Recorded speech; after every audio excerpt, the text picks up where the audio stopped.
Kana son ka kare shagonka daga barayin da suke maka sata, amma sata yau amma sata gobe, ka gaji da wannan? To ga abin da za ka yi, idan har kana buƙatar wannan, kada ka huce, wannan bidiyon naka ne. Kada ku manta da duk wani sharaɗi ko in ce izini da nake baku na kowane sirri da nake baku shine sharing zuwa group 5.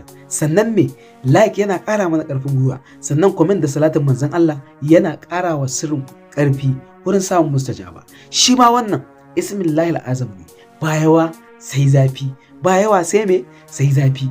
To yanda ake aikata wannan sirri na kare gidanka ko kuma shagonka daga sata, ko duk wajen wani kasuwarka daga barayi, to abin da za ka yi shine ka samu farar takarda.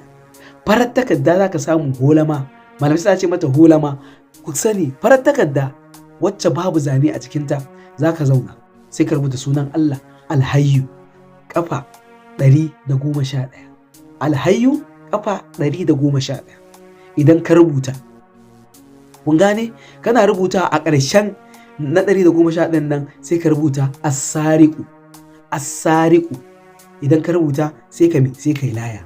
In kai laya sai ka rataye a shago. Idan ka rataye a shago ko a gida, to in Allah yadda ba za a ƙara maka sata a shagon nan ba, alfarmar sai na Rasulullahi. Idan har baka yi follow din mu, ya kamata ka follow din mu domin samun irin waɗannan asraru akai-akai. Sunana Sharif Mai Salati.